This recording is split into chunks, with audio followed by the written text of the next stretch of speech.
news is we've seen some improvement. The bottom line is it's still not an acceptable level of delays and cancellations. Weather issues happen, but they cascade through the system because the system is not yet able to cope.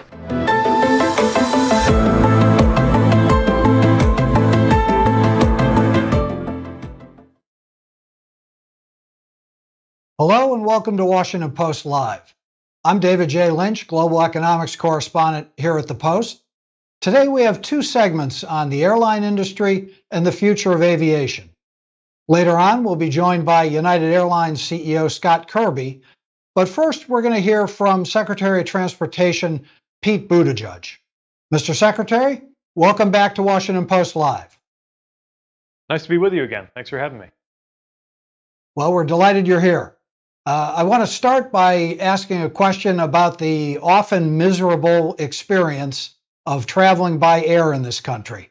Particularly this summer, air passengers put up with an enormous number of flight delays and cancellations. Airline schedules seem to be really just suggestions about what might happen rather than any sort of commitment for a plane to take off, fly somewhere, and land. Can you walk us through the factors that explain this? What happened? So, in a nutshell, what happened was demand came back more quickly than the airline sector was ready to support. On one hand, great news that passengers have the income and the inclination to return to the skies just a year or two after we were wondering whether the U.S. airline sector was going to survive at all. But the problem has been that there has not been enough by way of staffing, resources, and a number of other issues have presented themselves as part of these shockwaves that have come since the pandemic first arrived that left the sector unable to handle this increase in demand. And we saw that reflected in the number of cancellations and delays we experienced over the summer. So there's always going to be some level of travel disruption. Weather alone is a big part of that. And it's not unusual to have 1% or 2% of flights canceled, especially during the summer. What we saw this summer was several busy travel weekends where it was more like 4%. Now, I know the difference between 2% and 4% doesn't sound like much mathematically, but it makes all the difference in the world in terms of whether the system is able to catch up, keep up. And it's really the difference between things feeling pretty much like business as usual and seeing headlines that use words like chaos and meltdown. So early in the summer, I got together, asked all of the airline leadership to come together and lay out what could be done differently and how my department could help in terms of making sure that things moved on to a smoother footing. We've seen a lot of improvements since then, but as we look back on the summer, it's clear that the system is still not as resilient as it needs to be for us to be confident that the passengers will be free from these kinds of increased cancellations and delays that affected so many of us over the course of this year.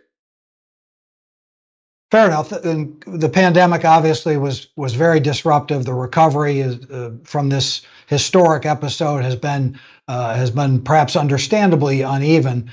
At the same time, taxpayers did pony up $54 billion to support the airlines and presumably prepare them for the resumption of travel. Did we get our money's worth? Well, I certainly think it was the right move to step in and ensure that the airline industry did not collapse in 2020, 2021. One of the best moments of the early days that I had in this job was when I got word from the flight attendants union that they in turn had got word to tear up their furlough notices because the American Rescue Plan had passed. There was a very real danger of things actually falling apart in a way that would have been irreversible. But the other side of that is when tens of billions of dollars of taxpayer money went into supporting this industry, it is very surprising, puzzling, and frustrating to get to where, as we all hoped would happen, demand is back, passengers are back, airlines are back, and by the way, back into what looks like very profitable territory as we get into the reporting that's coming out in this part of this year. And you're still seeing these kinds of services. And I'll give you an example of one of the things that I think contributed to that. These dollars, these taxpayer dollars that went to rescue the airlines, they did have strings attached. If you took that taxpayer money, you couldn't turn around and fire people left and right. But there were still a lot of early retirement where people, including pilots, who were very hard to replace. It takes a long time to train a pilot.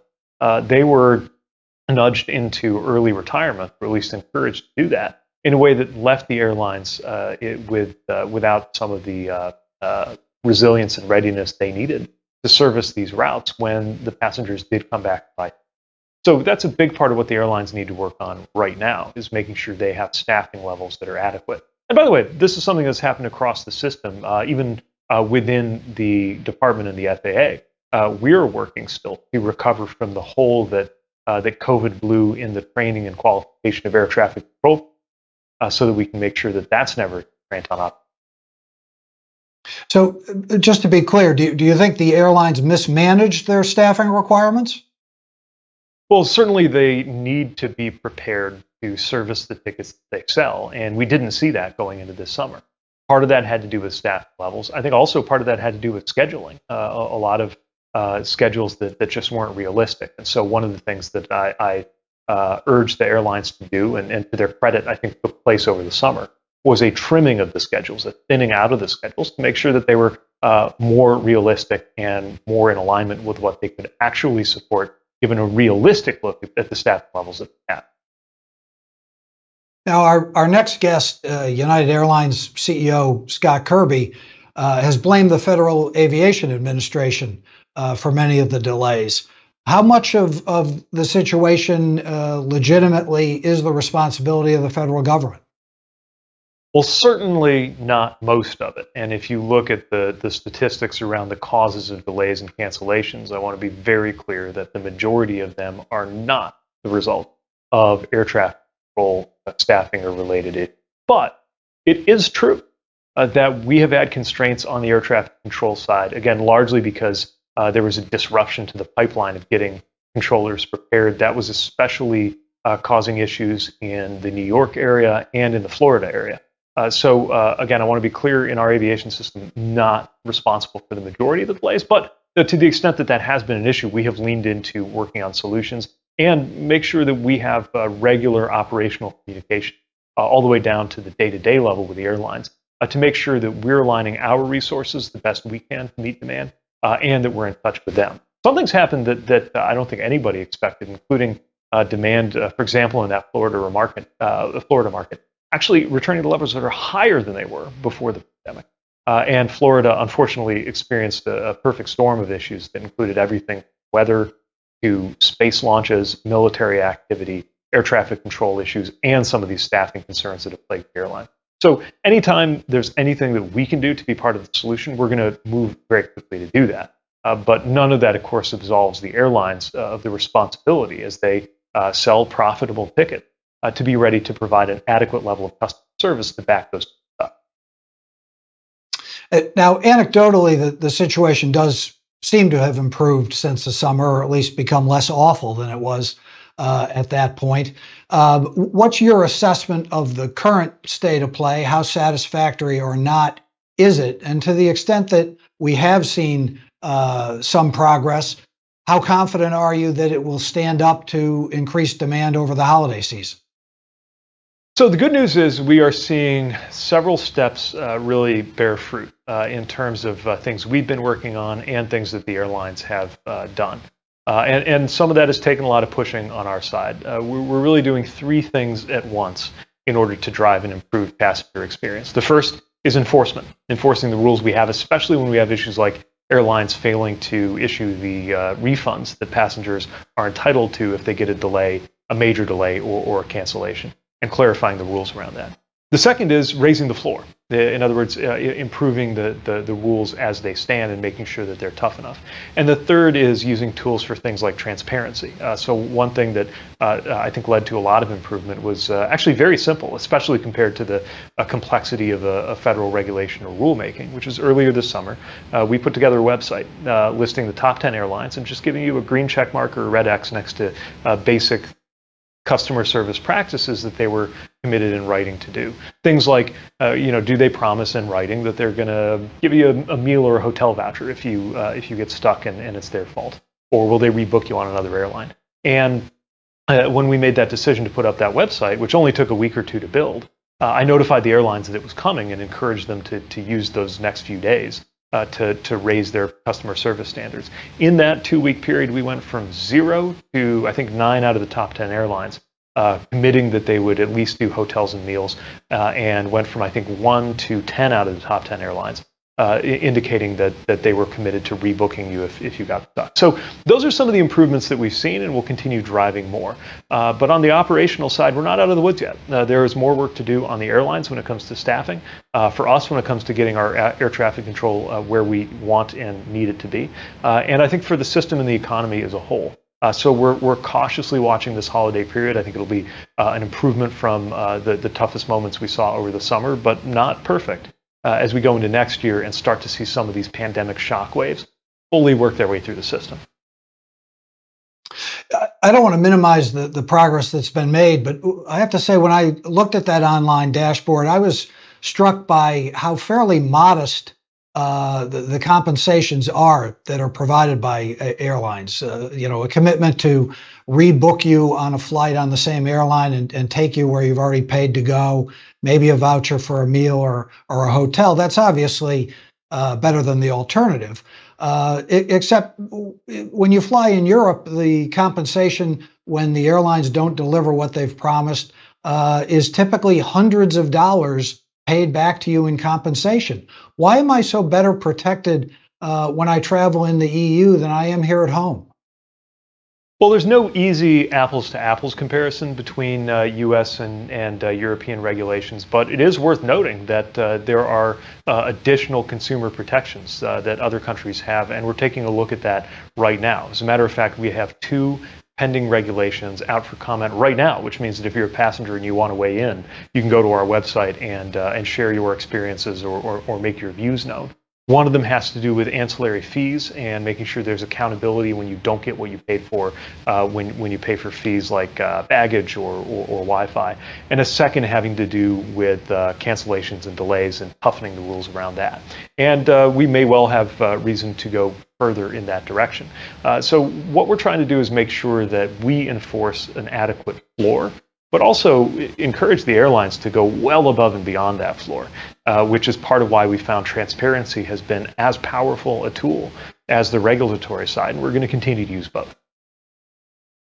Now, as you know, in August, a bipartisan group of state attorneys general complained that your agency was, quote, unable or unwilling to hold the airline industry accountable, close quote, and asked for states to be given new powers in this area to step in, and for the Federal Trade Commission to take over from DOT in some areas. What's your response to those complaints? And in hindsight, are there things that you think your department could have done or should have done during the worst of this situation? Well, I'm proud of the results that we were able to get, including some actions that we had undertaken before this summer of travel problems even took place.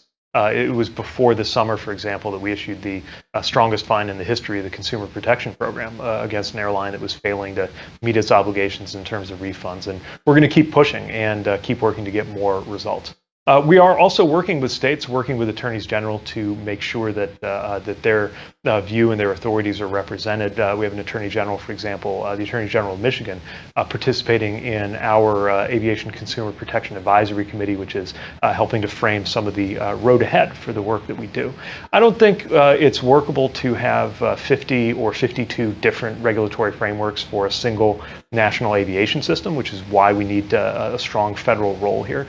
But we do recognize the consumer protection experience that a lot of attorneys general have, and welcome the chance to work with them on some of these opportunities.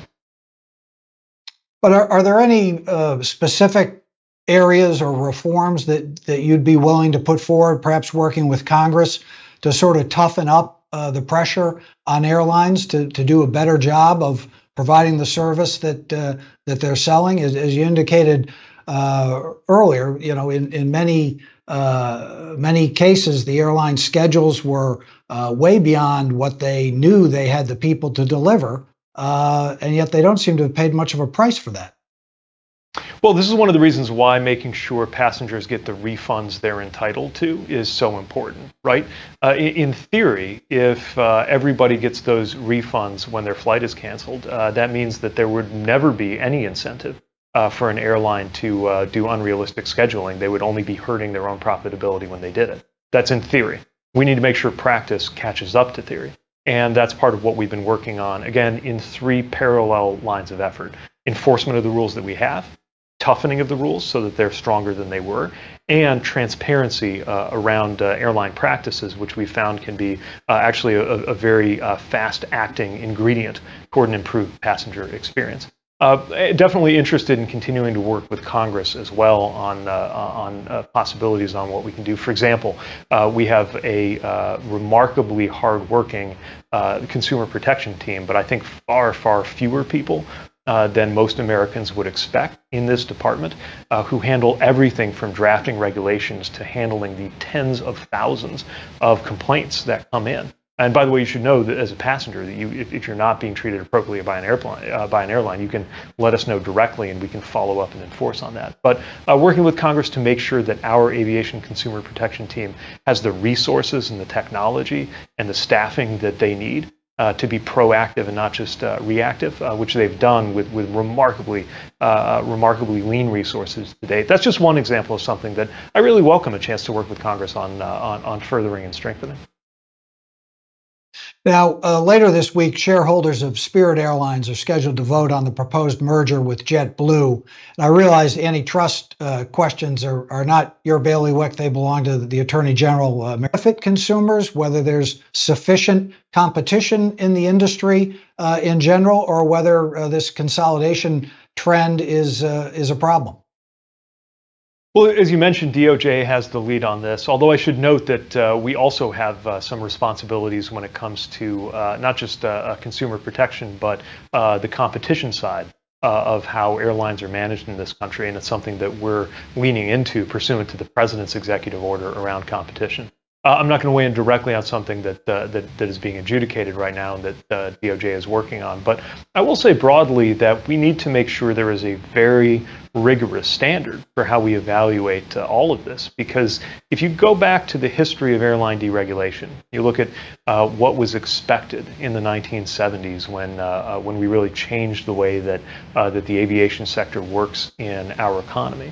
Most people who were advancing deregulation sincerely believed that there would be dozens of competitive airlines competing for market share in the U.S. economy by the time we got into the 2000s. And in fact, what we've seen across the 2000s is fewer and fewer airlines, where now just a handful control more than 2/3 of the market. Anytime you have that kind of concentration, you have to be especially vigilant about any indications that that is either depressing the passenger experience or creating upward pressure on prices. And I know that's something that within the authorities we have, my department continues to look at, and I trust it's a big part of how DOJ is evaluating things too. I want to take a moment to ask you about a different mode of travel now, rail, and under the heading of infrastructure projects, which I know is a big focus of yours. It's clear our infrastructure across the board needs an upgrade. It's not clear that we've necessarily figured out how to build these big projects on time and at a reasonable cost. And much as I hate to advertise our competition, the New York Times had a very good story the other day about the high-speed rail project in California, which has spent billions of dollars and doesn't have much to show for it to this point. And things were so bad that a French company that was actually involved in that project gave up and went to Morocco instead, because they said there was less political dysfunction in North Africa than there was in the great state of California. So as we prepare to build out major projects under the Bipartisan Infrastructure Act, how confident are you that we're not going to see these kind of mishaps, these kind of problems crop up time and time again? Well, this is one reason why we're very focused on delivery. Matter of fact, we just had a summit at the White House on exactly this topic last week, and it's a major focus in my department and all of the other departments working on delivering the president's infrastructure law. And look, we're up against a real headwind that's not just a function of the politics and economics of American infrastructure today. It's a function of mega projects in general. You could go all the way back to antiquity and the construction of temples and pyramids to see all the many, many ways in which very big projects very frequently take longer and cost more than they were supposed to or were expected to. And so much depends on us fighting off that tendency because we need to make sure that the American people see $1.2 trillion worth of value out of the $1.2 trillion in funding that the president has signed, about half of which is for transportation infrastructure as part of this infrastructure package. It's one of the reasons why we're engaging very closely with the project sponsors who are doing the building. Notably, that's typically not our department. It's usually a state, a transit agency, a city, an airport that's specifically undertaking the project. We need to connect them up with the resources they need, not just in terms of the project funding itself, but in terms of best practices, technical assistance, attention to the permitting process and community engagement so that it happens early, often, and serves to smooth out the project instead of leading to 11th hour delays, which is largely a matter of getting that kind of engagement right, and looking at other things that can be done to create an alternative to the complexity of a lot of this. Even in our own department, just things like the process of grant making. We started consolidating multiple programs from multiple applications into one so that there's less paperwork. This is something we're going to have to continue to be very vigilant on, especially in an inflationary environment where time is money, and the sooner you can get a project done, the more affordable it's going to be for taxpayers. And that's true, not to leave aviation, just to give one set of examples. You look at the investments we're making in LAX to improve the dreaded horseshoe where it can take half an hour just to drop somebody off, the way the highway and the road meets the drop-off area. Denver, where we're investing in better baggage claim system because we know that's going to help speed processing there. Atlanta, where Concourse D needs to be about 20 feet wider than it currently is, and we're providing funding as part of the vision of making that a reality. Airports large and small, all the way down to Chamberlain, South Dakota, where the general aviation terminal right now is a mobile home, and we have a grant of about $800,000 that's going to help them have a consistent, permanent building there that meets the needs of that rural community. Even within the aviation sector, we see so many projects where success is so important to the communities they serve, and delivery is so important, whether those projects are the success that we all envision them to be. Now, in the 60 seconds or so that we have left, I know you've worked a lot on the supply chain situation in the country that's been a big contributor to our inflation problem. How do you assess the progress at this point? I know the queue of ships waiting off the coast of Southern California is way down from its record high, still a little higher than its pre-pandemic level. How much progress do you think has been made? How much of it is due to the federal government's efforts? How much is just a reflection of slower production coming out of China and perhaps weaker demand as higher interest rates bite here? So we've definitely seen a lot of progress. This time last year, we were looking at something like 100 ships bearing down on the West Coast ports. Last time I checked, it was more on the order of a dozen, or sometimes even in single digits. But that doesn't mean that the issues are solved. I'm proud of the work that we've done, especially with our supply chains task force, working every end of the supply chain from ship to shore, from the container terminals to the availability of chassis to the support for the trucking workforce, all the way through to the warehouse, the rail system, which is key, and ultimately to the shelf and to your home.